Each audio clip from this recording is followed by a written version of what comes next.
University. Variety of announcements. Tomorrow office hours are shifted because at 4:30 there's a really interesting lecture over at Clark.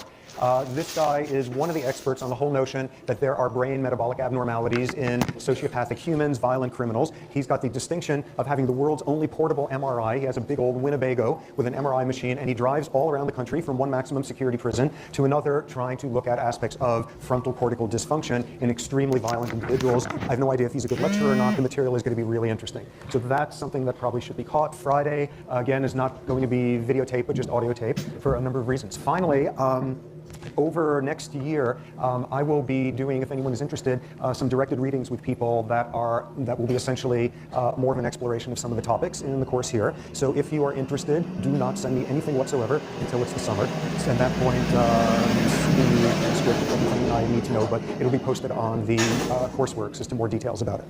Okay, so we pick up with the home stretch here of language. And what we got to, just on the edge of 2 days ago, is to now begin to look at the genetics of language use.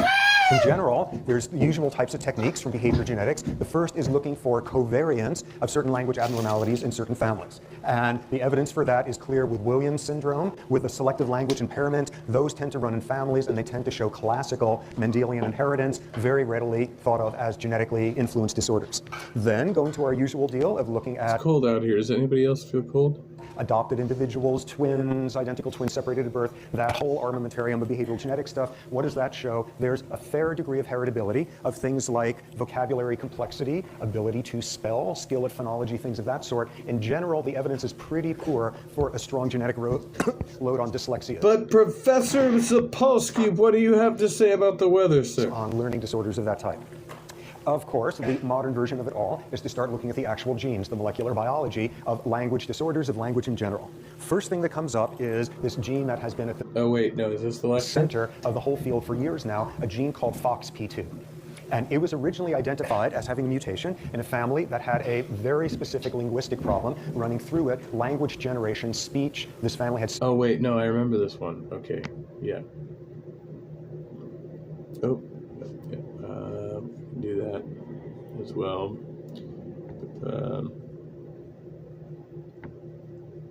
Severe problems with it, classic looking for a genetic marker, and eventually narrowing down to a gene itself, turning out to be this mysterious gene, FOXP2, which turned out to be a transcription factor and a mutation in it in this family. What immediately became clear is this theme over and over again with language, insofar as there's a problem in this family. Is it at the cognitive level of what language is about symbolically, or is it just getting your lips and tongues and articulating and that much more mechanical level? It initially looked like it was much more the latter in this family. It is apparently more of a mixture of both, just to make things really confusing.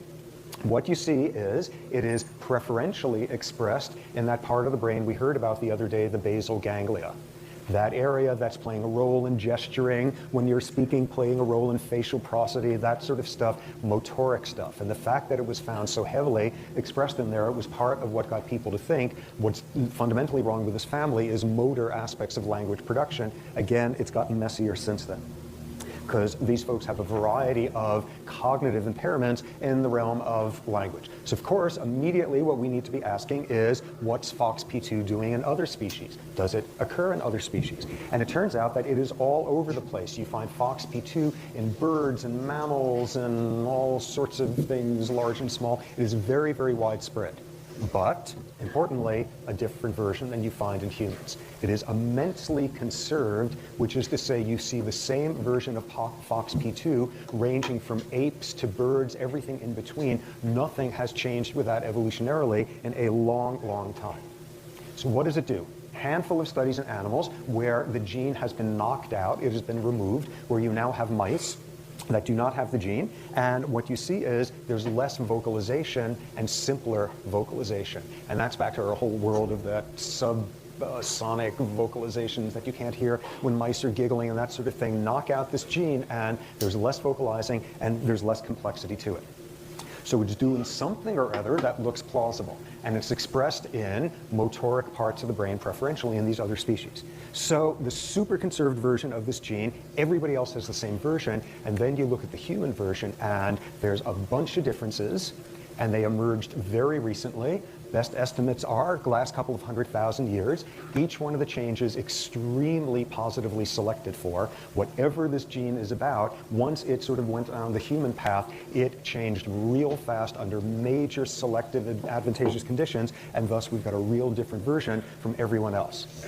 Next interesting thing about it, insofar as it is a transcription factor, when you look at the genes that it regulates, so this is now taking our one step further, our old genetic network deal, when you look downstream what genes it regulates, they tend to be fairly differentiated from other primates and to have differentiated as a result of positive selection. So this is a whole cluster of genes that evolution was doing some pretty stringent things on in hominids in the last couple of 100,000 years. Now, what you do is one of the all-time cool studies, which was last year, which you take mice and you knock out their FOXP2 gene, and now you stick in the human version. And amazingly, what happens is, once these animals mature, they speak just like Mickey Mouse.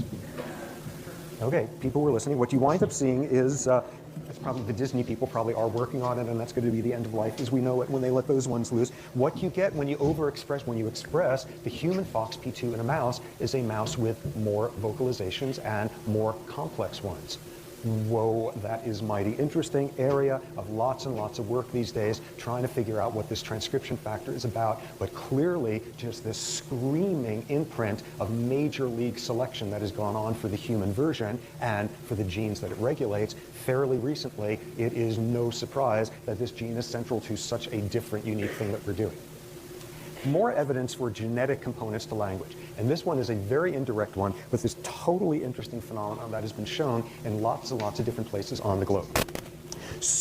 Morning, Silverwolf. Good to see you. So you get some circumstance where a whole bunch of people are brought together from different cultures with different language groups and wind up We're watching Dr. Robert Sapolsky, having to deal with Professor Sapolsky, on schizophrenia. each other. Classic version is you get, for example, slave populations brought from different places in West Africa to some of the Caribbean islands. You have on some of the Hawaiian islands, early in the last century, people from all over Asia brought over to work the plantations there, the fields, whatever. What you have in these cases is a whole bunch of people thrown together who have languages from every which way who don't understand each other. And what always emerges, what has been extremely well documented, is some sort of fragmentary communication system that is made up of bits and pieces of all the relevant languages, which everybody can kind of limp through and begin to be understood with each other. And what that is wound up being called is a pidgin language. Pidgin, very simplistic version that shows virtually nothing in the way of complex grammar, and it's basically a vehicle for getting individuals, who almost always in these cases are societally pretty under the foot of powers that be, to deal with each other, to work with each other, working out this proto-communication system with fragments of each language. Okay, that's not surprising. What is totally cool is what happens next over the next 1 to 2 generations, which is this pidgin thing, this committee glued together amalgamation of fragments of different languages within a generation or two has evolved into a real language, which is then known as a Creole language. Creole languages are languages that are a couple of generations descended from pidgin, and what you see is it winds up being a real language. That's fine. That's, fine, given that 2 days ago we're hearing that it was possible for kids to come up and invent Nicaraguan Sign Language within a generation. Okay, so you start with this pidgin thing, and within a couple of generations it turns into a real language, fits the rules, grammar, all of that. Here is the thing that is so interesting about this phenomenon, which is all of the Creoles have the same grammatical structure. What is that about? Creoles from all over the planet that were built upon all sorts of differing hodgepodges of original languages in the pidgin. Creole languages all have a similar grammatical structure. Easy explanation, easy boring one, which is it's very simple grammatical structures, and this is a language that's just getting off its feet in each case. No, in all these cases it is grammatical structures that are not necessarily the simplest. It's not just some baby step languages, it's languages that all seem to come up with the same grammatical structures there, and what this has given rise to is the notion that there is a default grammar built into humans. let humans go running with a whole bunch of fragments of different languages, and not surprisingly, we're able to turn it into a real communicative system within a generation or two. And when pulling language out of thin air, humans always tend to come up with the same sort of grammatical structures that are not necessarily the simplest. Argument there being there is an innate, there is a hardwired, there is an ancient default pattern. They get invented. Nicaraguan Sign Language, it went through a first generation of being Pidgin and soon turned into a signing equivalent of Creole, and it has some of the same grammatical structures. Even when humans are defaulting into a new language that's purely gestural, it shows some of these constraints that you see with the Creole languages. Other features of this that come through. Apparently, there's like 24 different ways that you can put together objects and subjects and rejects and participles and whatever it is, grammatical structures. This guy, Joseph Greenberg, linguist, who was here at Stanford until a few years ago when he died, apparently incredible titan in the field, he did some of this research. There's 24 possible different ways languages can do this object-subject business, and all across Earth, all across the 6,000 languages there, you only see 15 of them used.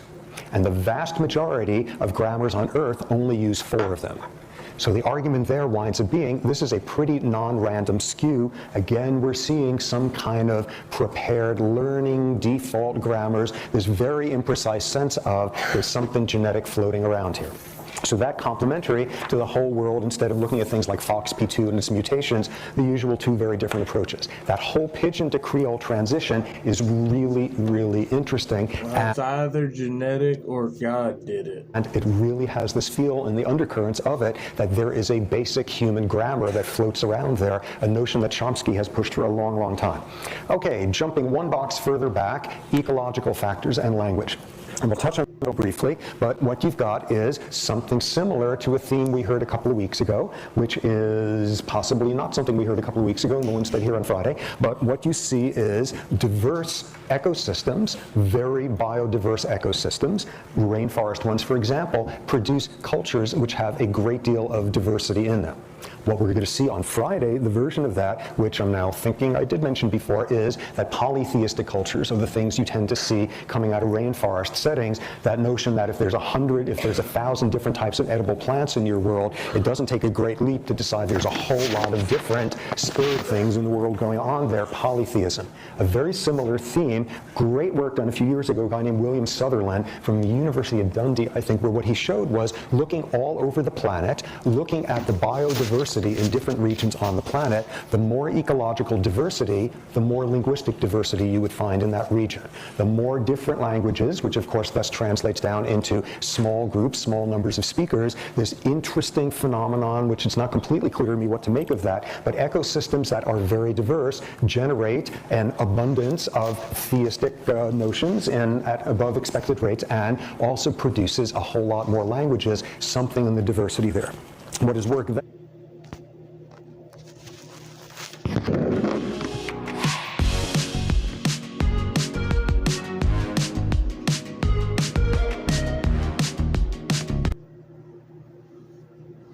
cultural messaging about women's greater risk than men's doesn't feel useful either. I think there is a excessive alarmism about women's fear, but that is to some extent adaptive. It's like an overly sensitive smoke alarm. It's our ancestors were the ones who were more fearful. They weren't the ones who were kind of reckless. So you do.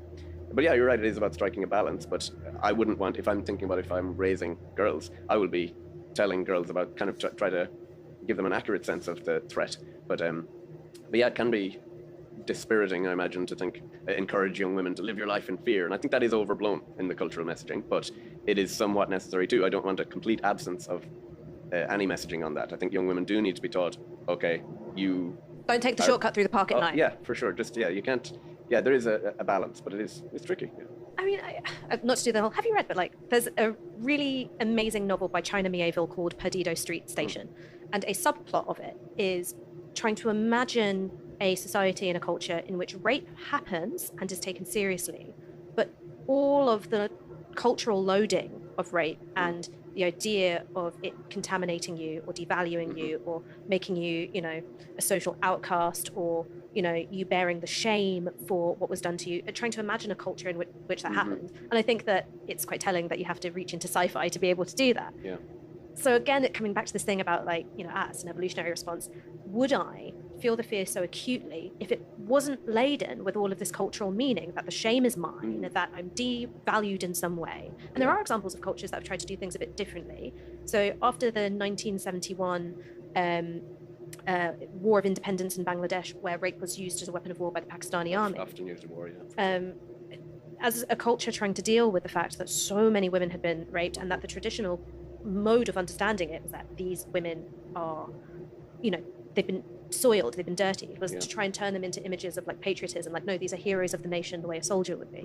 So there are attempts to culturally reframe the meaning of rape. Yeah, I do agree with you. So a paper was published from our lab called The Costs of Rape that talks about all these broader social costs, like you said, about the shame, the cost to social relationships, romantic relationships, all of that. We should make social efforts to try and reduce those. But I do think sexual violence is very heavily stigmatized for the perpetrator too.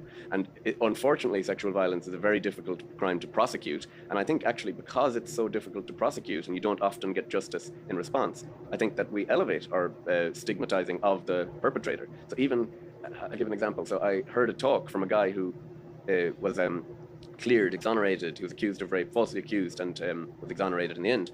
And I heard him talk, and I kind of, on one hand, I was thinking, oh wow, what a terrible thing, that must have been so difficult and whatever, and I'm glad he got exonerated. But then on the other hand, there was still some part of me that was like, did you do it? Must have done something, I don't know, yeah. Like this, even the mere accusation alone is enough to kind of destroy a lot of men socially. And I think, we are amplifying that. I think it is a massive social stigma, and rightly so, because it's so difficult to prosecute, unfortunately. I mean, I know that we're also like veering away from your precise area of research here, but I think it's important. Does this have something to do with the fact that you've got a legal standard of what is rape, right? And you've got certain defences which are acceptable in a court of law. For instance, I have a reasonable belief that this person consented, even if they're saying that they didn't. And then you've got the experiential dimension, which is really, really different. So something might not meet the criminal standard of rape, but is a highly distressing experience of sex where, maybe it didn't reach the legal boundary of consent, but you don't feel that you wanted what happened. And that is an area that culturally, socially, politically, we're trying to make sense of. Yeah, for sure. And like the kind of the blurred lines between what is criminal and what is just sexual misconduct. I mean, a kind of an example of that is the Aziz Ansari case, where you had this woman describing like a horrible experience, but didn't quite feel like sexual violence in the same way, or certainly not criminal. But yeah, it is difficult. But again, this comes back to, I think it's so important to do the research on cross-sex mind reading and then try and bridge that divide. So men consistently underestimate how distressing sexual harassment, sexual violence, all of that is. So I think you can have education interventions to bridge that gap, and I think that's important. I mean, we've been focusing mostly on heterosexual sex and relationships, and I'm interested in knowing, have you encountered gay and lesbian incels, or is there It's funny, because I think there's a double standard, though, on the part of many people. This goes both ways, like, right? It's overly emphasized by women now, right? Usually with men, it's more of a comical thing. Women are calling it distressing, right? If there's like an unwanted sexual advancement, because you're gonna get like any number of like unwanted sexual advancements. So it's like how far that's taken, whether it's gone to the point to where it's a like something you would consider threatening, or something that's just kind of shameful on the part of the person who's doing it, embarrassing for both parties involved, right? Like the Aziz Ansari incident, I would call it just embarrassing, right? But they're adding this kind of element of threat where it may or may not be present. Different sort of cultural script for making sense of sexlessness within the queer community. So it's interesting because you can actually tell a lot about our evolved psychology by analysing how it manifests in LGBT relationships. So I'll give an example. Gay men are typically very promiscuous with each other. We describe it as... Or it's like culturally acceptable in a way which is different, I think. I don't think it's just the culture that's making the high levels of promiscuity among gay men. And, it's very heavily stigmatized for a long time as well. So the way we describe it is that it's in its undiluted form. So two male sexual psychologies encountering each other don't have to come to the compromise. So gay men have the type of sex with each other that straight men would have with heterosexual women if they could. But they can't, because female choice is very choosy, and they have to come to some sort of more optimal compromise of balance between the optimal for the two. Lesbian women don't have promiscuous sex with each other, but they're very big I on don't know, commitment. man. You should meet the lesbians I know. Maybe, but not comparative to gay men, for sure. Why should people join us on June 13th? Because the game's changed. There are a bunch of things happening right now that we're all aware of. Massive inflation. We're in a situation where so many... Not comparative to gay men. Tony Robbins. That's Sure. great. In gay men, it's kind of this implicit understanding that, I know what it's like to have a male sexual psychology, and there's an almost understanding that it can be meaningless. It's not, whatever. A lot of gay couples have open relationships and do them quite effectively because they kind of recognize that this sexual bit is kind of compartmentalized. So in terms of, just get back to the incel question, where this sexual psychology even manifests in the mate preferences. So gay men put a lot of emphasis on youth and physical attractiveness in their mate preferences. Lesbian women, less so. So they have similar mate preferences to heterosexual men, gay men have, except obviously fundamentally different in one very pointed area. But so to get to the incel question, the only gay incels I've encountered have been older gay men who suddenly feel frozen out of a mating market that prioritizes youth and physical attractiveness. So that's interesting, but it's understood. It's never been like systematically researched, but that's the ones that have come forward to me that I've described. I mean, I suppose, there are certain things which are a part of the queer dating and sexual scene, which are becoming a bit more a part of the heterosexual dating and sexual scene in urban areas in particular, but are a lot more prominent. So one is the way in which interactions take place on Grindr. You're seeing a little bit more of that on something like Field, but it's not quite as undiluted, to use your words. Yeah. And the second, thinking about things like a club scene where there are blurry edges between a club night and a sex party, Yeah. right? And that is becoming a more prominent part of heterosexual dating, but not nearly as common as it is for queer people, particularly in big cities. So when you're thinking about sexlessness within that context, I can see how that's very age prohibitive, because you've got to be young enough to want to go to a club night where the good stuff only starts at 2 a.m, right? Yeah. I'm 32, I don't want to do that anymore. And it can be very alienating for even just without the age thing. So I have gay male friends who are She's long-term. 32. I had taken her for being my age. I mean, she's nice looking, but I thought she's not that much younger than me. Mating oriented, which makes them an outlier in their community, and they find dating incredibly hard because they feel alienated from the promiscuity of gay male dating life. It's kind of almost implicitly accepted that there's some level of this, so that it is alienating if you're atypical for your sex or sexuality. But then, I don't want to deny that there's an attitude to promiscuity, particularly amongst gay men, which is less I'm typical bad at guessing in heterosexual ages, dating. so I don't really try to do it. But if I'm generally, when I look at people, sure, I'm gonna be okay, I'm gonna generally try to guess their age. Maybe if they're in my general age range, or then 5 to 10 years proximity or something like that, or if they're much older or much younger, right? But I would have guessed her closer to my age. Scene, or is at least a bit more socially frowned upon. Is that because you've got two guys flooded with testosterone, or is it because you have a sexual and dating scene where for you could only have sex in ways which were secretive and kind of underground, and connections had to be fleeting because a cop might literally come in. Yes. You didn't have a social script for For long-term mating. Yeah, for long-term mating. When me and my husband got married, our families are there, and it was on my mind that me and my husband were doing something that people in our families had done for centuries, that for my brother and his husband, that was the first generation in which that was happening. I guess it's a testable hypothesis. We can see as homosexual relationships are destigmatized, which we're making extraordinary strides on, whether that promiscuity will go down. I bet it won't. I don't think it will. I think it's more likely that heterosexual relationships will relax into being more like queer relationships a little bit, but I still think you'll see very distinct sexual norms because of the nature of the sexualities and sexes of the people in those relationships. I mean, is there a different emotional response to sexlessness amongst gay and lesbian people that you've observed? Or is there resentment, a sort of loathing of the object of desire as well as a kind of urge to be close to it. That's interesting. You do have some incels who like say that they wish they didn't have such strong desire. Typically, ones who have physical disabilities.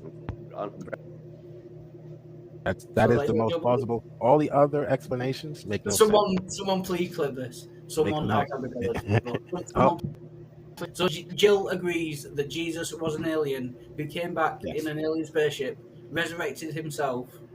Someone Yes. clip this, please. I'll be right back. Yes. Are you gonna leave? Oh, he's Yeah, gonna I'm leave about me. to- You're yeah, gonna leave I'm me. You're gonna leave Yeah. me on your channel by Yeah. myself? Yeah. Oh Do boy. whatever Oh you want, boy. Jill. Yeah. Yeah, Do you, Can yeah, you I'll can be you right make my icon bigger? Yeah, I can make you full Okay. screen. All right. Yeah. So, all right. So we're gonna get a little history lesson while Wild Heart is gone. Yeah, we're gonna get a little history lesson, and I hope your channel doesn't get shut down for this. But since we're talking about aliens, let's see what the liberals are doing with the border, with our border. Got some information I want to share with you, liberal. All right, so we'll call it Biden's Immigration Act. Biden's Immigration Act. That is the act of someone who travels treated better about 30, where if you in the United States times it's different. Support the left, basically. So the establishment, that's Obama, who's really the president, they will say there's only 11 million living in the country. It looks like I gotta run. So when Wild Heart comes back,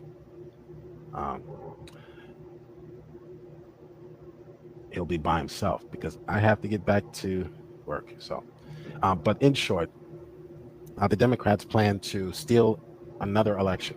That's their plan. They want to steal the second election from Trump. They've already stolen one in 2020. Jill, yeah. I've been. So you're obviously not looking at your screen. I've been back for about 2 minutes. No, because I was getting ready to get back to.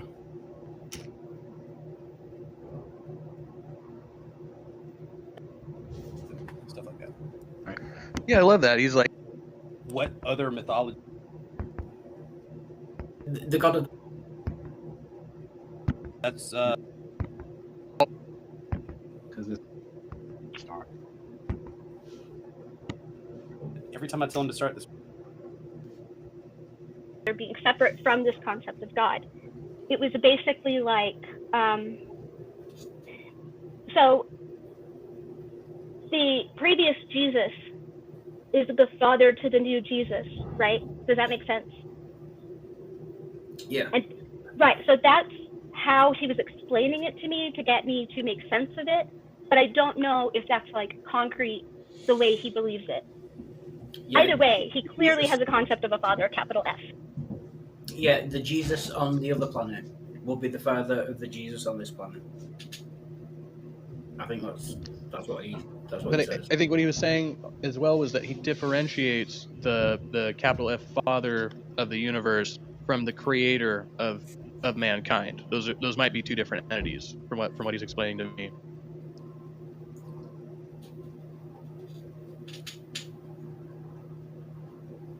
Yeah, and I don't want to get any further than that surface level because I really don't want to misrepresent him.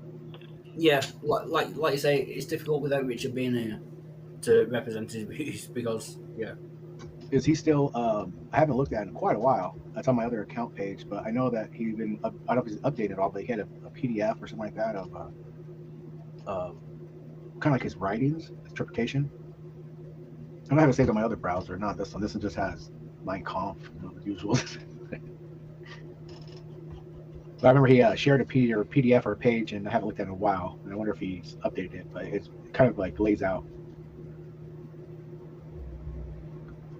Yeah, I know which one you're talking about, PJ. I have that file as well, yeah. I think we actually, it's been like over a year now, we did a stream together. We were reading through some of it in Genesis, I believe. Yeah, it was a while when I remember him bringing it up. I haven't looked at it. Pretty interesting, concepts just from the definitions of, or, of what the words mean. and how he could just go off on just names and get the whole story out of it. It's pretty cool.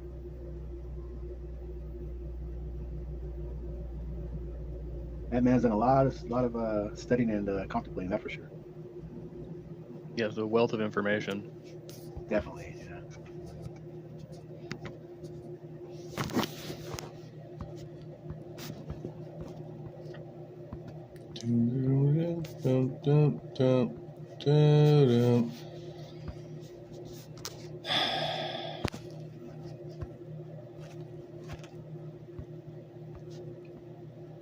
It's not all right.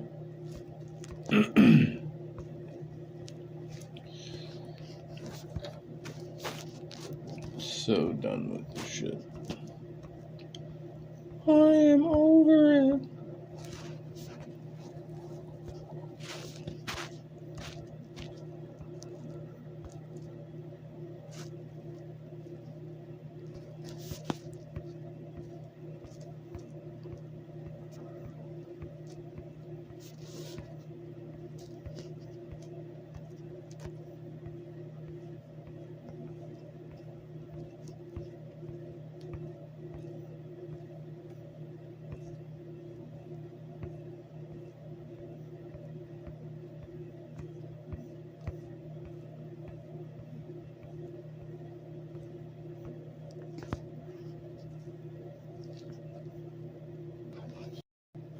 You serve it.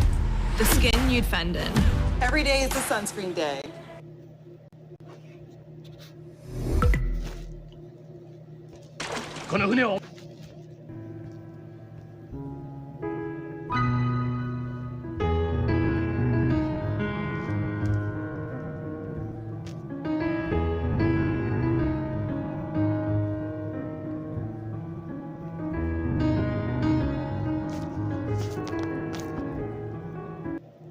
Hey, Tom Rabbit! I hope you got this for your recording. Hey, YouTube out there. Tom Rabbit likes to record these.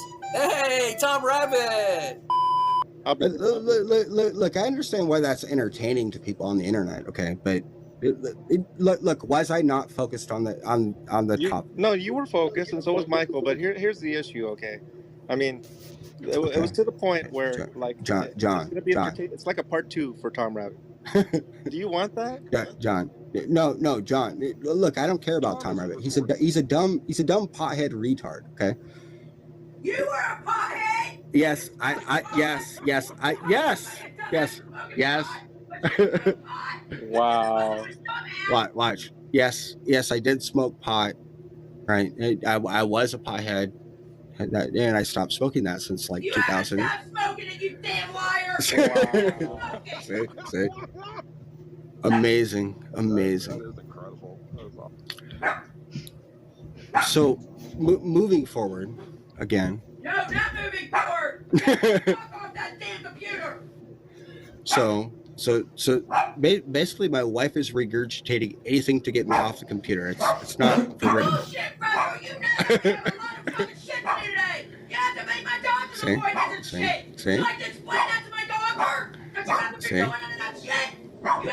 Are you guys wafting it? Getting it now?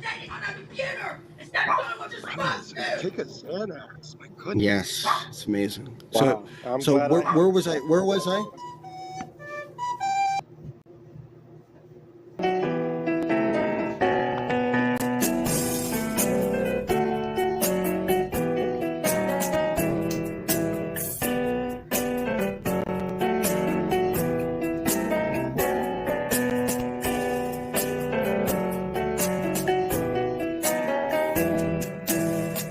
Christianity is not true because it works. Okay, that's pragmatism. It's not true because it feels right. Christianity is not a session, a kumbaya session where everyone's sitting around a circle, sipping their latte, their $5.94 latte from Starbucks, singing kumbaya,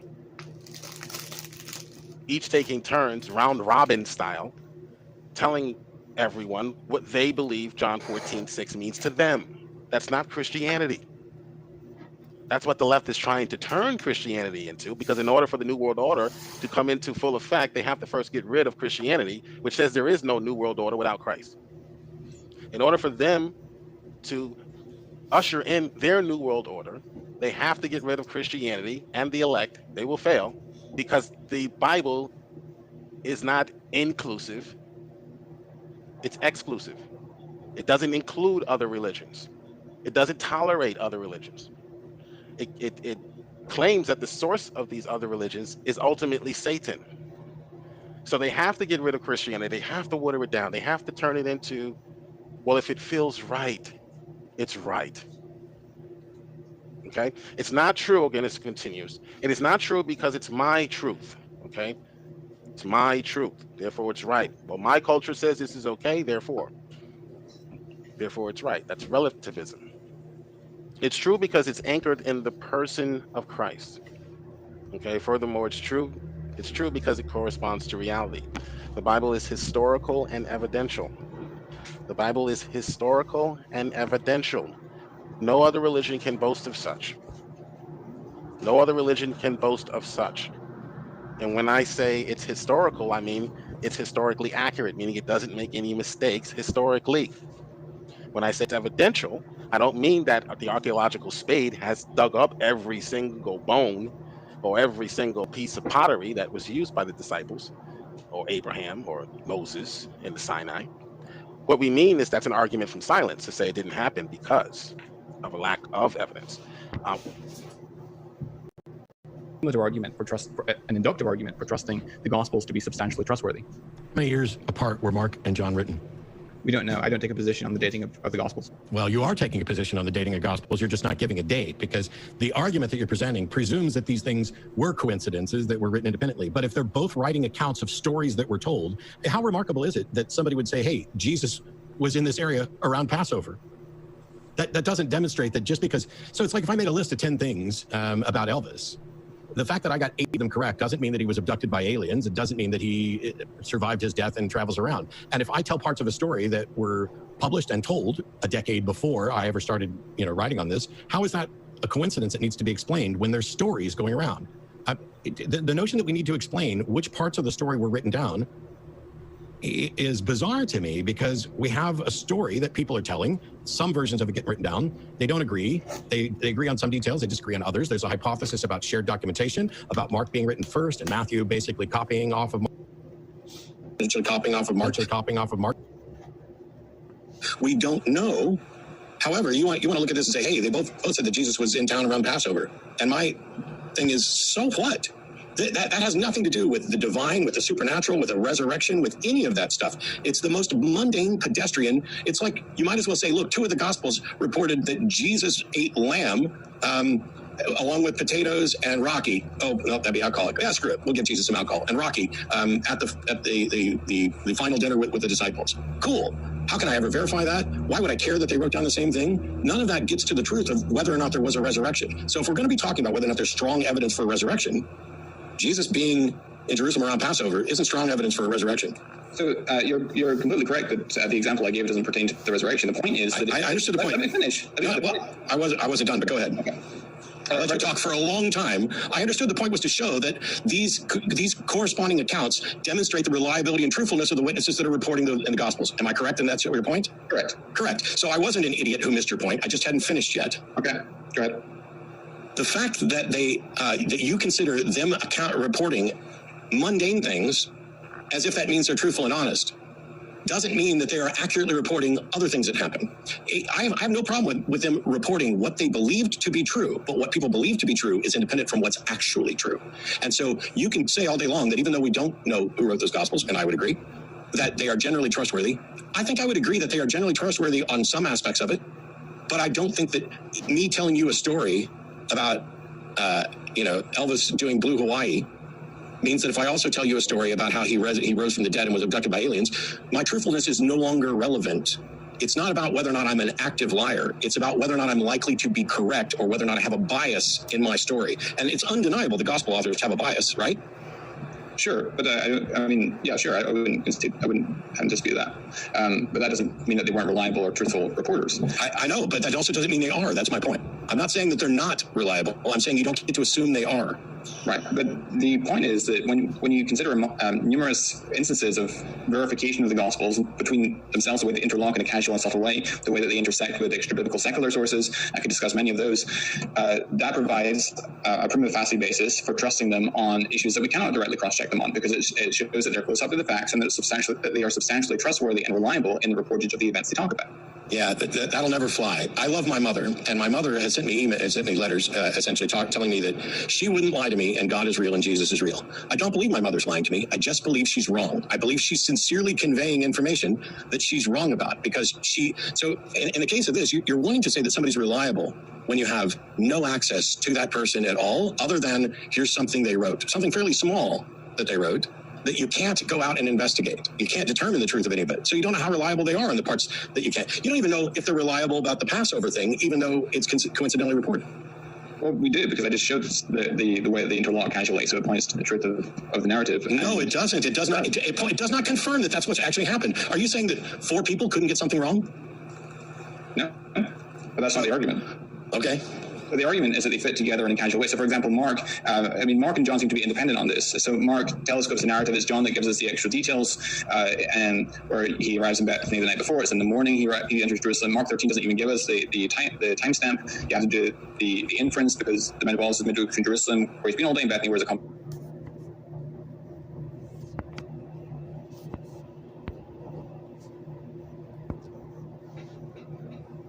And I'll link it also. First of all, the word secular means it's not to do with God. It's not religious. There are kinds of secular music. You even see Christian artists making secular music, but it has morals that are godly. You can't just put a rule out there that this section is bad, that section is good. I don't really believe that. I still don't. A little later, I made a video called Why I Don't Sing Secular Songs, and this was a personal video like this one. That was all about my call from God. He said, "Why don't you sing for me?" And I didn't like that at the time, but I liked him. So I decided to just trust and obey him. At that time, I was 17, and I unfortunately hated Christian music. I didn't like it. I thought it was boring, it was dull, it was repetitive. I thought they were way backward than, other artists in the music industry. So I was not happy about the situation, but I was forced to start listening to a lot more Christian music because, hey, now I have to sing for God and I don't know Christian songs. So that's where it began, and it was a gradual process which led to me now saying, actually, I don't listen at all anymore to secular songs. And it's not like I will not listen to secular music. Even if it's your favorite song, don't you dare share it with me. It's not like that. And if I'm walking into a store and it plays, and I'm not going to run out screaming and dying, okay? It's not like I'm going to combust and just... No. But I have found that my desire has completely gone to listen to secular songs. A few years ago, I would want to just, keep a check on what's going on, like Taylor Swift, what are you up to, that kind of thing, and update myself. Now even that has gone. You might think it sounds boring, it sounds horrible, but it's really, really cool. And you know why? Because the thing that happens when a singer sings about God to the listener is you are drawn into his presence. You are drawn into the presence of God. If that's genuine, if the singer is genuine and the experience is a genuine experience of worship, you as a listener, if you're open, you are drawn into his throne room. And that's what I had gotten used to. So what it's like to be like that. You're in the throne room of God, aka heaven. You're in heaven. You're enjoying, you're worshiping God. It's kind of a heaven on earth experience. It's as beautiful as it sounds. There's so much peace. There's so much calm. Everything good that you can imagine. It is life. It is eternal life. It's immortality. It's pragmatism. It's not true because it feels right. Christianity is not a session, a kumbaya session where everyone's sitting around a circle, sipping their latte, their $5.94 latte from Starbucks, singing kumbaya, each taking turns round robin style, telling everyone what they believe John 14:6 means to them. That's not Christianity.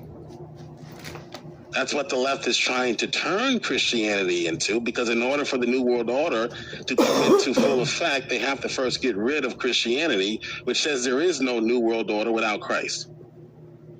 In order for them to usher in their New World Order, they have to get rid of Christianity and the elect. They will fail because the Bible is not inclusive.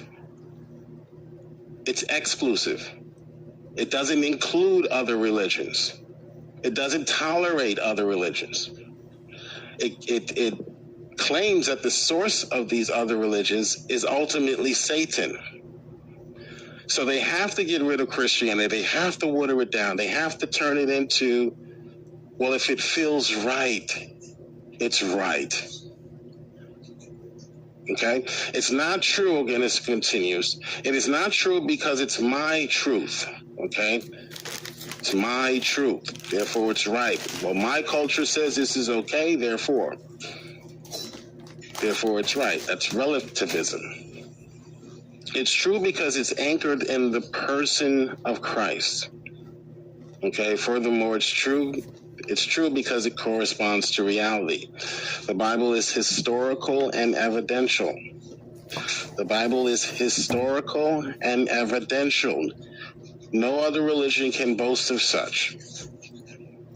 No other religion can boast of such.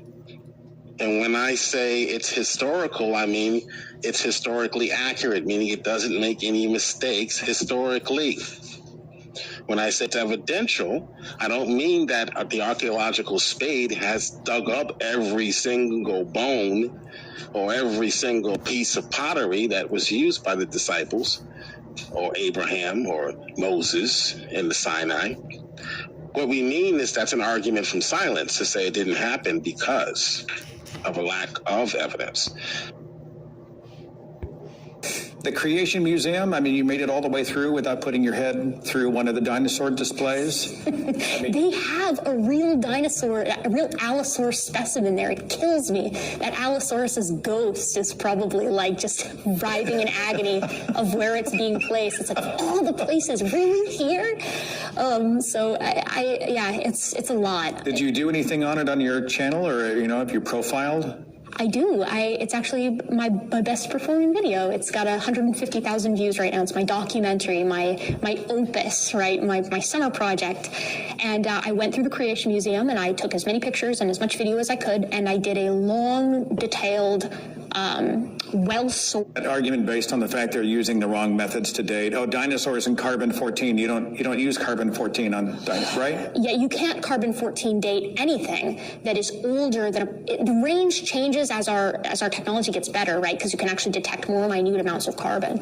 But the general range tends to be 50,000 to 80,000 years, and 80,000 is really pushing it. Like, if you get a 50,000 year date, it's almost definitely contamination, right? Because there's carbon in the atmosphere, and it can contaminate a lot of this material and give you these really oddball readings. Also, water carries carbon with it too. So if your bone's been exposed to any kind of fluvial deposit, it's going to be contaminated, right? Which is why no one carbon dates these things. No one in their right mind carbon dates them. And it's hilarious to me because these same people who are saying carbon dating is bunk, it's bad, it doesn't work, then they won't touch argon dating, which of course is what's used for a lot of this basin modeling because it's too scary and too mean to their worldview. But they will try to dunk on carbon dating, and in the same breath, they will turn around and use it to validate the dating of the Dead Sea Scrolls to support biblical chronology. And you can't do that, right? They will provide absolutely no line, no methodology for saying, here's where carbon dating breaks down. Here's where it doesn't work anymore. They just go, no, it stops working at like 5,000 years, 6,000 usually. And they do the same thing with genetics, right? The Creation Museum was bad about this, but my debate with Kent Hovind was particularly grating. So we use paternity tests, right? They're admissible in court. That's how good they are, right? We compare these highly variable regions of the genome to tell who is the father, right? To figure out who's related to who. The technology that we use for paternity tests is a dumbed down version of comparative genomics between species, right? So in comparative genomics, we take the full genome of an organism and we compare it with the full genome of another organism, and we run statistical tests to see how likely it is that these relationships could be by chance, or if perhaps, well, I don't know, they're related. So I'm browsing their website and I see this headline. I actually made a note of it. First of all, you can usually hear the word evolutionist. Yeah, it's always a red flag. Yeah. The Darwinist, the evolutionist, right? 1 billion genes and not one beneficial mutation. Oh, wow.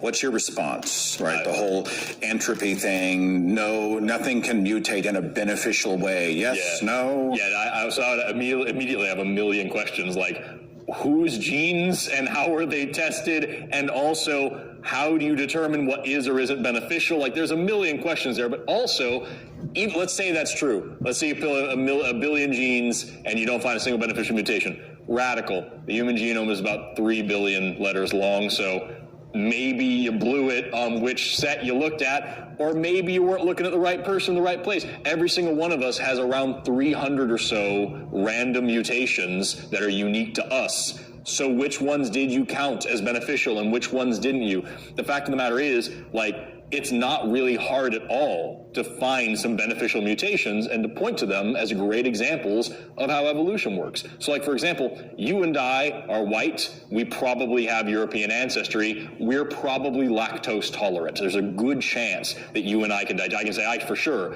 I love dairy products. I can eat them all day long. That makes us the weird ones in terms of, like, human populations, because humans in general, as we evolved, we have this condition called lactase non-persistence, which is the fancy term for lactose intolerance.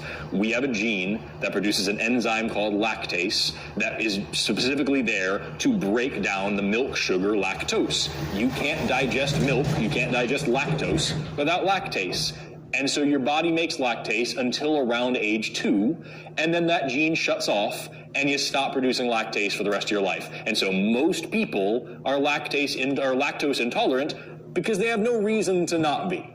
But then our ancestors became pastoralists, and we started producing milk as a source of protein and a source of nutrition well into adulthood. We made things like cheese and preserved milks and all sorts of different ways. We drank milk all the time. And so European populations, I like cheese, not a big fan of milk, but I do like cheese. Mutated, and now we have what's called lactase persistence. That gene doesn't shut off anymore, and we make lactase our whole lives, and so we are lactose tolerant. We can produce this enzyme and drink milk as much as we want. That makes us weird. We're mutants. We're strange. And now if you look at the global population, populations that have historically used, cows or sheep or goats or whatever for milk, mainly European populations, have this gene, and most of the rest of the world doesn't.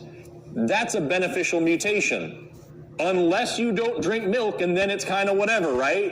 And so that's the thing about when you talk about mutations, they can either be beneficial or they can be deleterious.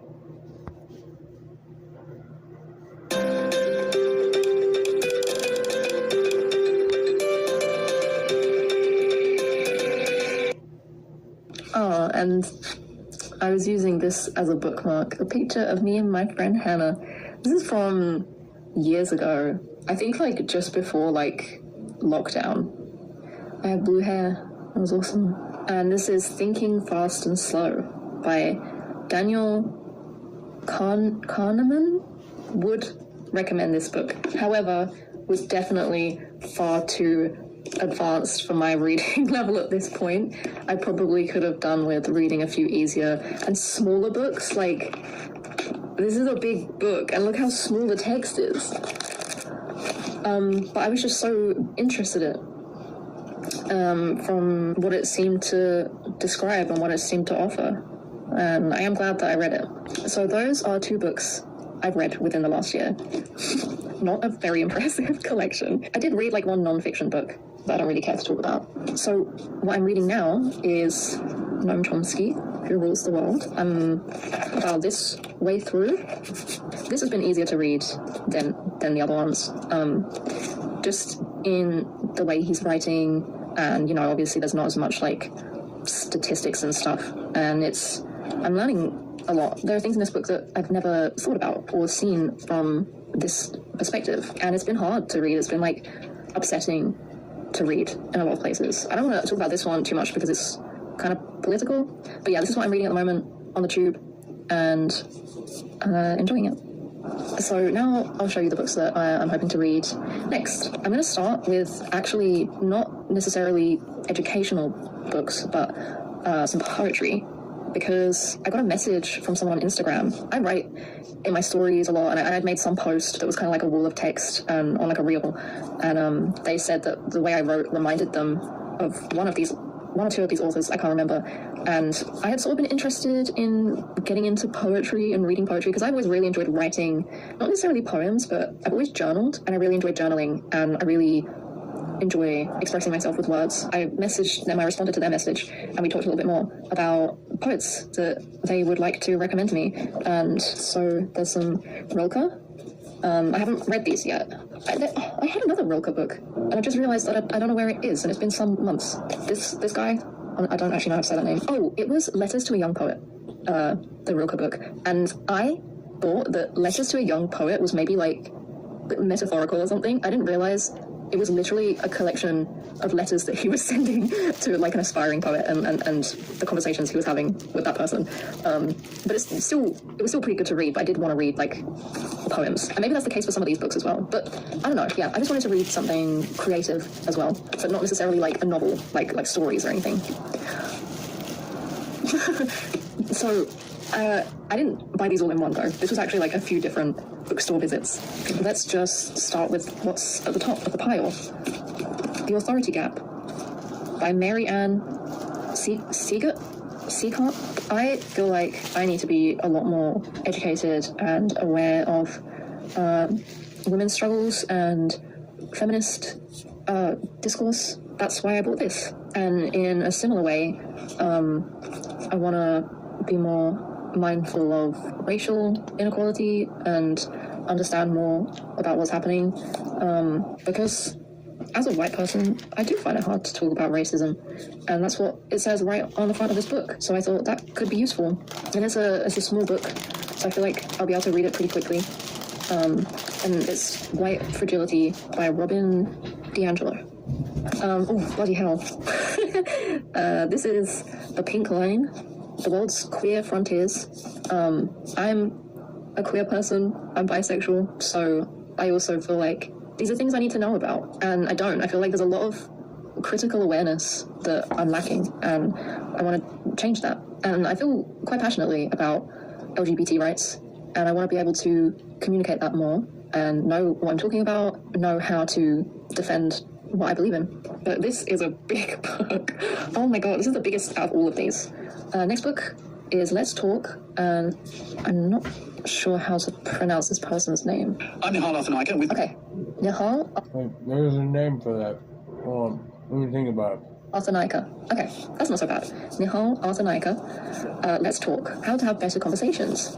Because I'm quite an introvert, and I definitely have struggled with social interactions. I've gotten a lot better over the years, but it's still something I'm a little insecure about. Sometimes I feel like I'm talking to someone and I have no idea what to say, and I don't know if that's necessarily what this book is about. I think it's more about like understanding each other and listening, and yeah, how we can connect with each other and fight loneliness. Yeah, so that's that one. This one is, of course, a question I have asked myself. So I was immediately drawn to the title and the cover. Can't we just print more money? I mean, the sense I got from this title was that it's not going to be too serious and not too heavy, and they must know that they're targeting a certain audience with this, and I'm that audience. Economic... That one looks pretty good, actually. I like that. 10 Simple Questions by Rupal Patel and Jack Meaning. Yeah, it's about economics and that's something that also feels important to know, that I do not have the faintest understanding of how it works. I literally don't understand. And I've tried. I've like watched some videos, tried to understand things, and I mean, it all just goes completely over my head. Bubbles? What's that? I think I got something in my eye. I think I was trying to understand like stocks and how investing works, and I just remember thinking like, but how? But who decides? Well, the market decides. But who's that? But who's? Anyway, I think it's pretty obvious why I bought this book. This one I got because of how much I enjoyed this one, and how much, as I was reading about the way this book describes biases in our brain and in our like subconscious, I was so interested in those parts of the book. So I had this thought that I should read more about this, because I was able to read those parts really easily because I was interested in it, and that makes a big difference. So this is Bias by Jennifer L. Eberhardt, Uncovering the Hidden Prejudices That Shape Our Lives. Because, yeah, I think there's like a lot of things that our brains are doing that is so unconscious. And so easily influenced, and I would like to know more about that. I think this is more about like social biases than what this book was talking about. Like, I think it's more about like race and skin color, and how people are treated based on those things, which is still very important to know about. Now, this one, as I'm like sort of reading it, the blurb and inside, it seems to be that it's targeted not to children, but like young people. I think it's supposed to be like a kind of introduction to get young people thinking about science, or maybe not. I don't know where I got parts of different subjects. So this is A Little History of Science by William Bynum. I'm sure I pronounced so many of these names wrong. I think this is going to be an exciting read. Yeah, really looking forward to this. I recently went to see the Bloomberg New Contemporaries at the Camden Arts Centre, which is an art gallery in London, and they had a store in there with books and notebooks and paraphernalia. Get out of here with that shit. I was drawn to this. I just want to show you all the nice pictures now. Obviously, haven't like had a proper look through it yet, but I can already recommend this just for looking at the pictures. So that's all of the books I have acquired, and I'm very much looking forward to reading right now.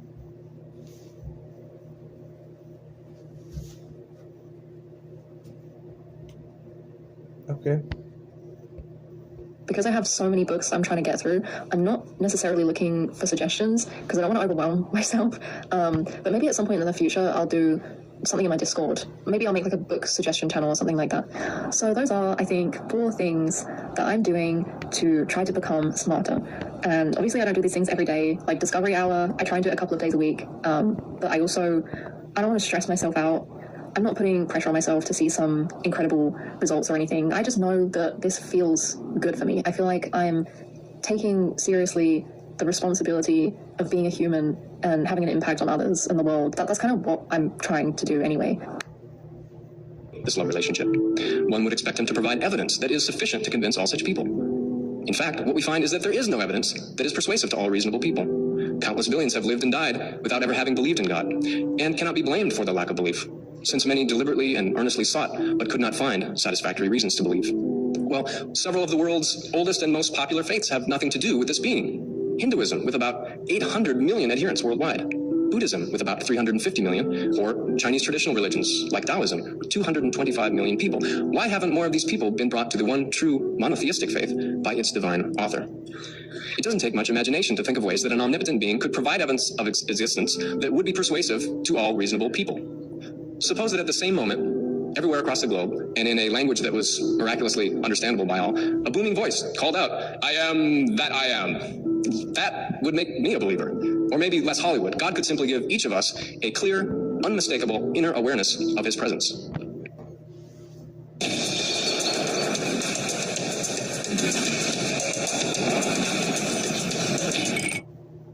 So, I read a lot of Edward Bunker books, You know who Edward Bunker is? He played Mr. Brown in Reservoir Dogs, but you only see him at the coffee shop scene, but he writes all these prison books where these dudes, he wrote his first book in San Quentin, and all his books are like dudes in prison, gets out, tries to do good, and then he's like, fuck it, I'm just gonna be who I am, and ends in a fucking shootout at the end, Edward Bunker, that's my point. Do you have any regrets in your life? I got twin daughters, man. One lives in Germany right now, and one's in the Air Force, but they think I'm a piece of shit, like fucking. I mean, I don't think they understand. Like, they call me, like they try to go through the motions and shit, but, like, I wasn't there. But I tell them that, like, dude, that's a good thing. You should thank me for that. Like, any kind of involvement, contact with me would have been a downgrade. Like, that would have hurt you, and, like, somehow, some way, you know? Like, and my mom raised them, and they got raised good, dude, and they speak, like, 3 languages and shit, and they're good girls, and because the girls always want their dads. So they still think, like, you know, they really think that, like, I wasn't around because I didn't like them or love them or, like, something was wrong with them, you know? They really think that, you know? But I try to make them understand that me stepping back was, like, the right thing to do, you know? As long as my mom had it still in the family, you know? So, you know, I always tell them, like... What do you think your daughters or people in general don't understand about you? Yeah. Morning, Dan, Tom. It's good to see you. I'm an intense motherfucker, dude. Like, I have a tendency to go way over the top about shit. Like, even, like, people, like, if I think you're my friend, you know, I'm like, I'm the dude that's like, oh, dude bumped into you at the store, I'm gonna go kill him, dude. You know, like, I'm like that person, you know, and, like, and I have a tendency to expect that in return, and that's not feasible, it's not realistic. People don't have me out, and the other thing is, I just don't like fucking people, you know? Like, most people are fucking fake, and it's, you know, you see it, like, you read a lot of books, and you watch YouTube, and, you know, David, you know, there's the sheeple and there's the wolves, and you can really see it, man. Like, I think I read too many books when I was in Pelican Bay, because I have, like, a theory or conspiracy about everything, you know, and I read a lot of psychology and Nietzsche and stuff like that, you know, but you see it, man, like, and, you know, the news and everything, and people are just fucking robots, man, like, and if you got wolf tendencies, like, if you're any kind of free-thinking, you know, go out and get that shit type of person, the system's designed to remove you, you know, and that's why if you got a record, you're always going to be on the radar, because they don't want you, man. They, no wolves in Sheeptown, you know, and it's real, man. People are stupid, you know, and they'll see something on TV and they'll repeat it, and, you know, like, just politically correct stuff, and, like, you know, people basically just watch TV to know what to think and say or feel, you know, without really knowing what the fuck they're saying, you know, especially about racism and, you know, shit like that, you know. I mean, Nazi, what, you know, people consider me, I mean, I got swastikas, dude. I'm real about the history of, you know, the Reich and all of that, you know, even modern day stuff. But racism is, you know, a lot of it is just, I think it'd be cool if there were white people around 10 years from now. And why is that wrong to say? If I was black or Mexican and I said that, I would be applauded for being into my culture, you know. But because I'm white and I say something like that, I'm a racist, you know. And I hate the double standard, dude. The double standard fucking pisses me off, you know. So I don't know, most people just, you know, I think I got some only child syndrome too, you know. Are you know, this black sheep, nonconformist attitude you have, is that something you inherited from your parents? I don't know. I was always like, dude, okay, so I'm half Greek and then German. So, and my dad, Greek, he was straight from Greece, like a wetback. He was working on a container ship. That, because, like, when you're young in Greek, you know, here you're construction. Their industry is shipping. All young kids work on ships and shit, like the container ship. So he was working on it, broke down, New York to get repairs, and, like, him and 2 of his buddies jumped ship and never came back. And he met my mom on Sunset. My mom was a waitress on some coffee shop on Sunset, and boom, bam, you know. But my dad's side, Greek. What the fuck were we talking about? No, just asking if you inherited this so personality. I don't know if you know about Greek people, but Greek people are, like, super chill, cool, fucking kind-hearted people. You know what I mean? You know, I've never really met, like, a fucking Greek that was a dick, dude. Like, and they're not gonna get mad at their daughters for, like, having a Mexican boy. They're cool people, man. You know. And so my dad was always a real chill dude. You know, like, but my mom was just, oh my god, dude. Like she just, and she's smart. She's got a degree from us, and she just thinks she's got something.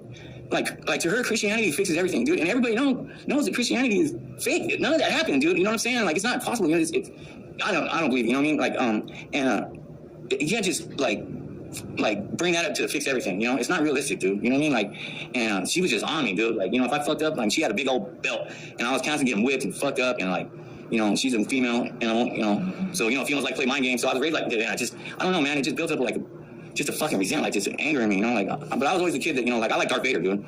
So I don't like Luke. You know what I mean? Like, I always go for those guys. You know what I'm saying? Like darker. Yeah, those are my. You know what I mean? So I don't know, man. I don't know. But you're still active at this age. I'm still active. You know, there's a lot of stuff I can't talk about. Like, I don't want to get killed, dude. You know, my peers get killed all the time, dude. You know what I mean? I don't know if my daughter or anybody realized, but, you know, it's fucking dangerous out here. And, you know, when I go to jail or prison, it's usually because I never go for drugs. It's assaults and weapons, you know? And, like...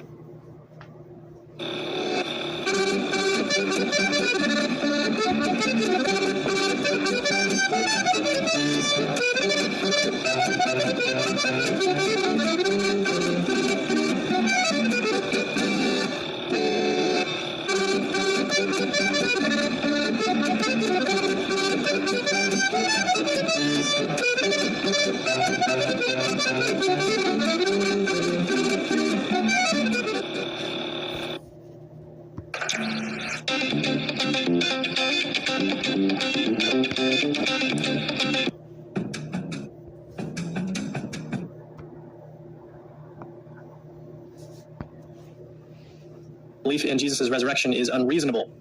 Matt Dillahunty, for anyone that lives under a rock, he's an American public speaker, avid gamer. Matt, what do you play, actually? Everything. So I played semi-pro pool, a lot of chess, board games, a lot of computer games. I just finished up Red Dead Redemption 2, working on Trials Rising, and then I've got some mobile games. I just love games. You're also a magician. That's correct. I just got back from doing a magic show on a cruise ship with my new partner, and then I had done a 10-city tour of Canada and a 10-city tour of the U.S. with a magic and skepticism show that taught the principles of skepticism and used magic to kind of entertain and educate a bit. And so you've also hosted the Austin-based webcast and cable access television show, The Atheist Experience, since 2005. That's crazy. That's a long time. Yeah, I'm old. So I saw that you have Alex O'Connor coming on pretty soon here too, right? Like, what is it, end of April? The 28th. Basically, I'm going to the American Atheist Convention over Easter weekend, then stopping in Memphis to visit my partner for a while, and then going to Dallas for the Faithless Forum convention. And the last day of that weekend, Alex is coming down, Cosmic Skeptic, is coming down to Austin, and he'll do the Atheist Experience show with me. Fucking bitch.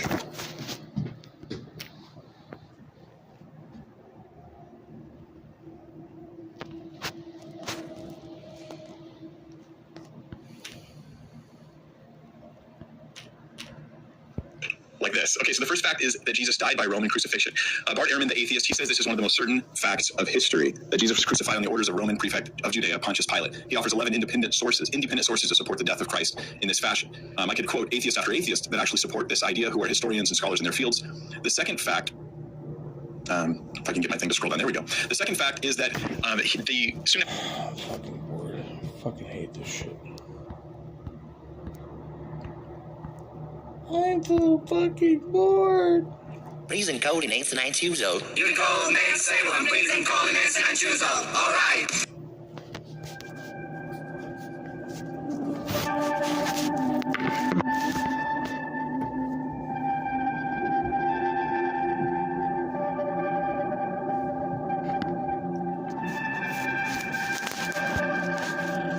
I seriously fucking hate that dude. Saying it's useful. Bad news, 5 million views. Not this guy, but the other guy. Telling you the can't see magnitude of the problem out there with depression. Now, of course, fortunately, there have been some new advances in the field since 13. He is among us. Years ago, and the purpose of this lecture is it's a son of the 2010 lecture. It's an update on the information. Now, I'm going to make the argument throughout that depression is among the worst medical catastrophes that can overwhelm someone, and we will get to that argument in considerable detail. Sense of what we're up against. The World Health Organization says that major depression is the number 1 or 2 leading cause of medical disability on this planet. Millions of people. Best estimates, 15 to 18% of people will have a major depressive episode at some point. Now, worse news, about 80% of cases are never diagnosed. And of those that are, approximately 1/3 never respond to any medication. Approximately 1/3 do, but the side effects are intolerable, and about 1/3 are helped. In other words, we have massive problems with oceans of people out there with this malady who are not being diagnosed or successfully treated. About 80% of people have multiple rounds of depression, and so that, as a starter, trying to impress this is an important subject to know about. Now, one of the more reliable disturbing findings out there is that with each passing decade, the incidence of depression has been increasing. Okay, that may mean nothing at all. There may be all sorts of confounds. People today are more likely to admit that they feel depressed than people in the 1950s, and thus artifactually it looks like there's more cases. All sorts of very carefully controlled epidemiological studies showing cross-culturally the incidence of the disease has been increasing over the decades. Most informatively, where it's been increasing is among adolescents. With each passing year, more teenagers being recruited into the lifelong cohort of people struggling with depression. Just so it's not purely an adolescent thing, what's been seen also is increasing risks of depression over the years, over the decades, among elderly people. Now, what you see is totally predictably who gets major depression. We will see just on a demographic level, low socioeconomic status is one of the biggest predictors. Okay, so I'm going to try to make 3 points in this lecture, 3 incredibly important points, and the first one is implicit in what I've been saying all along. Depression is a medical disease. There is this incredibly toxic pull towards people who have no idea what it's like to say, oh, come on, we all get depressed, and people come out the other end, and pull yourself together and stop babying yourself and don't indulge yourself. Saying that to somebody with a major depression is like sitting down somebody with diabetes and say, oh, come on, what's this? Stop babying yourself with this insulin stuff. Come on, just tough it through. Depression, as we will see, is as biological of a disorder as is diabetes. As we'll see, a very different type of biology. Nonetheless, we are talking about a medical disease. Next critical point.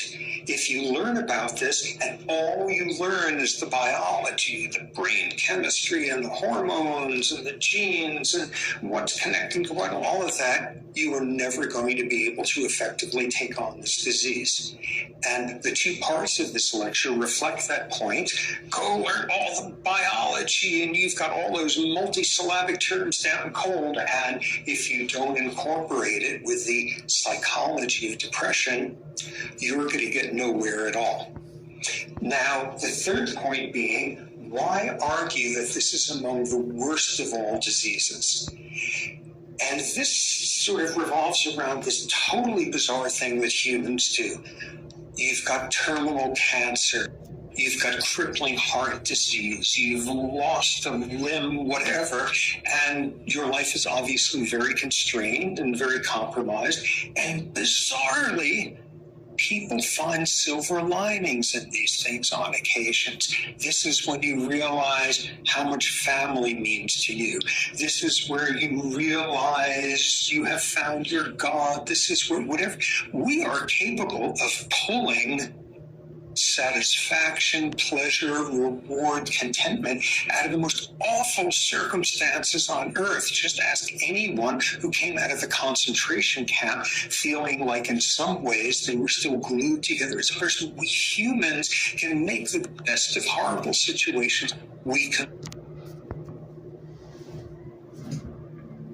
That is the most plausible. All the other explanations make no sense. Someone please clip this. Someone back up First, it hurt really, really bad. In the War series. Am I the only one? He's running.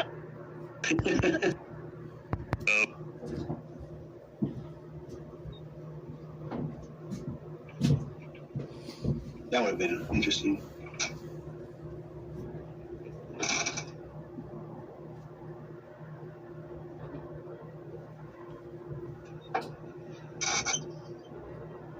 Yeah, I haven't watched any of the Star Wars movies in so long. The last ones I watched were the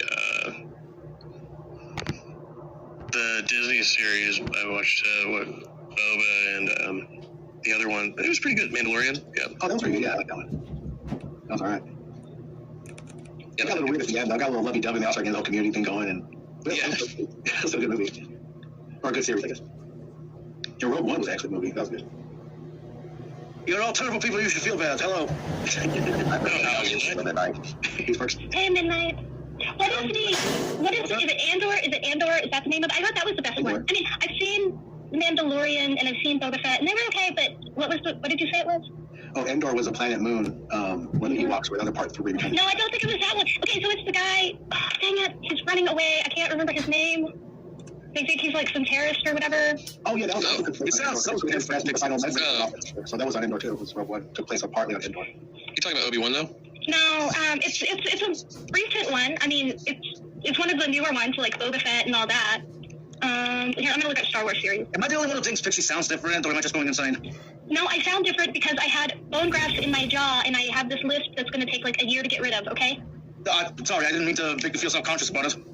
Is it painful? Is it painful, or do you not feel any different? It hurt. First, it hurt really, really bad. And now it doesn't hurt, but it takes a lot of effort. And my jaw gets tired. It gets really tired. And that's a weird thing to say. All I can think of is, like, you know, like when you were a little kid and you first started chewing gum, and after like 10 minutes of chewing, you're like, my jaw is really tired. It's like that. It's like my jaw just gets really tired sometimes.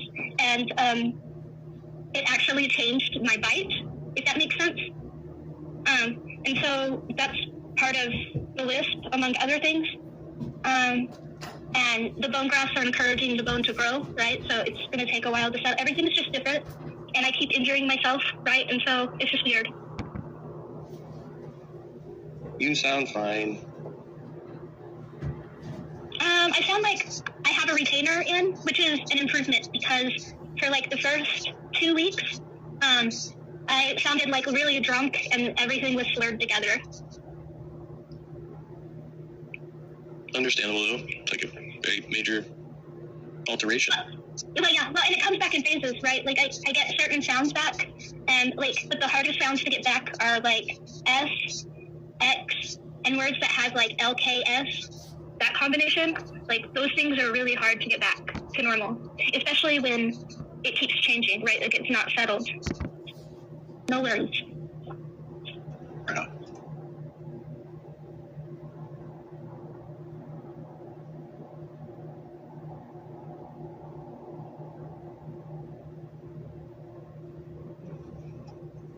Hey, Trusty, why does your avatar look like the Stanford University psychology guy? That is. Oh, is it? I was right. It is called Andor. It sounds It was different. It was different. Called me out. Damn it.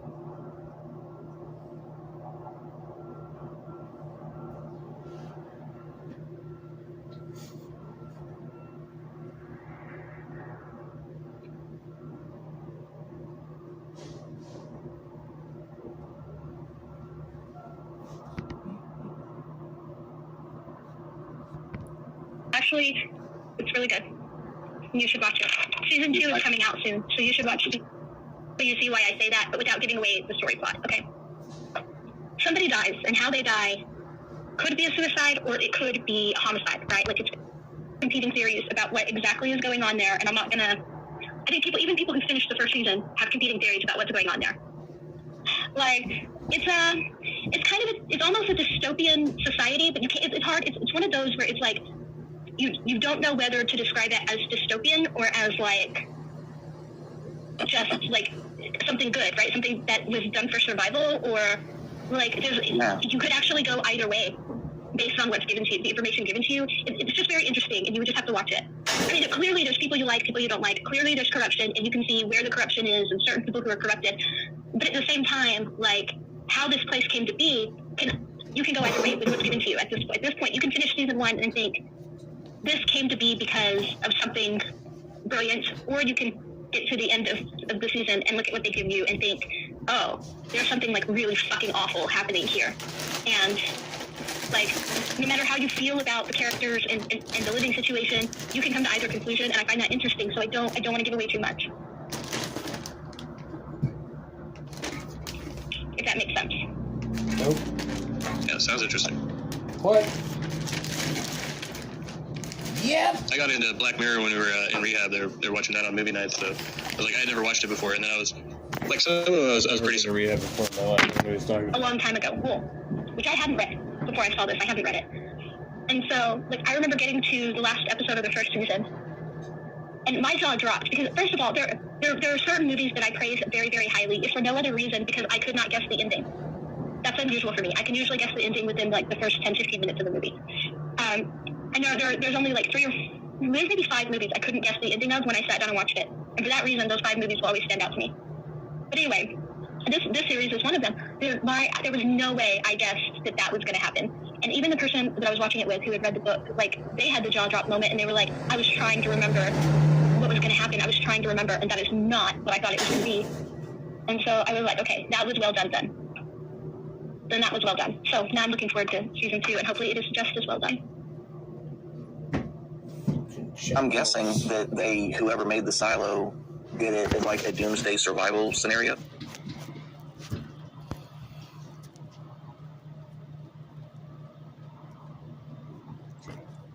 They gotta take that guy's wrench. But it sounds like you're saying that maybe they repurposed it for some less altruistic reason. I say silo because it's silo-like, but I wouldn't call it like a real silo, right? Because this is like it's an underground structure for one. So yes, much closer to a bunker than an actual silo. Yeah. Right. Yeah. You know, I started out with the same impression, but that one thing that I can't give away, and I want people to watch it because it's in the last scene of the last show on the first season. That's not something I can give away, you know. Right. But you see that, and you're like, wait a minute. What does that mean for every fucking thing I thought before this, right? And it's just one of those wait a minute. Like I thought we were getting somewhere, and now I don't know. And it's really well done. I say it's on Apple Plus. As long as it doesn't end up being like Lost. That'd be good. Okay. Watch that. I also didn't watch 24. A lot of people talk about that. I didn't watch that. I was watching. I know my sister watched it because I remember she would be in the living room watching 24 with my mom, and I would be in the den watching the 4400. I remember that. Wildheart was never gone. It's been resurrected. I still don't regret picking the 4400. Yeah, 4400 was probably better.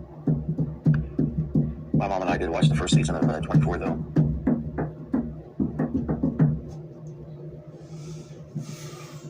I don't know, there's a lot of shows there's one show that I never watched that to this day people tell me I should go watch it.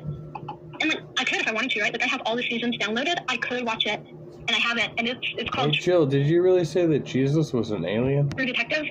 Oh yeah. True Detective. I swear I heard you say that. I heard you saying that earlier. Hear that. Also, I watched part of this thing called The Booth at the End, and I didn't get very far on that one either. I liked Mr. Robot, though. Oh, Mr. Robot was great. Oh, thanks.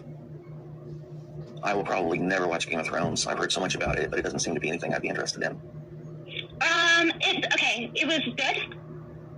The ending, I understand why people think it was disappointing. I think it was always going to be hard to write an ending when an ending hasn't even been put out by the author yet. But it was done in a way that was very predictable if you pay attention to the first episode. They did a really predictable ending that tied in everything from the first episode. Like, you just have to pay attention. Like, Arya says, what's west of Westeros? And somebody says, I don't know. And at the end, what's she doing? She's sailing out to find what's west of Westeros, right? So it's things like that. It's very tied in. It's not as good as the books. Although, there are parts of the books I have to skip because, no, I just don't want to read that. But it's not bad. Yeah, I caught a few episodes of Game of Thrones, but I thought it was like visually. And so you'd have like.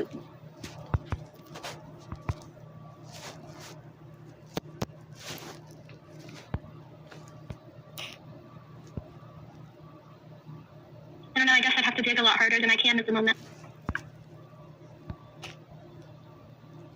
Disposable, but I won't even look your way, right? Until I need you again. At a squat house, so even worse. But My friend go, hey, I don't think she's gonna stop. And then my car gets hit. This lady crossed an entire lane to hit my candy apple red car and tell me I didn't see you. Then, and that wasn't the only time. As a matter of fact, what finally totaled that car was there was it's like a T intersection. There's a street that goes straight, and there's a street that you can turn left on, right? But you can't turn right. It's a T. You're going down the road. You can take a right, but you can't take a left. Okay. So this truck takes a left.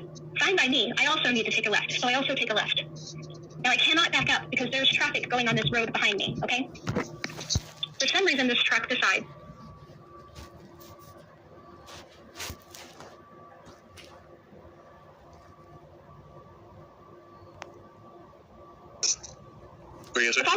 Of all the wrecks I've been in, I'm still really frustrated about, and it's the reason I don't want to own a red car. I don't like.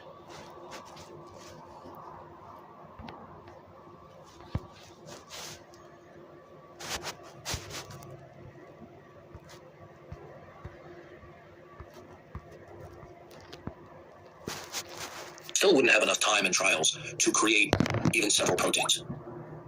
Do you know this mathematical fact, the probability, was so devastating that Anthony Flew, one of the world's most notorious philosophical experts at defending atheism, abandoned his atheism later in his life because he realized that on probabilistic grounds, evolution can't happen.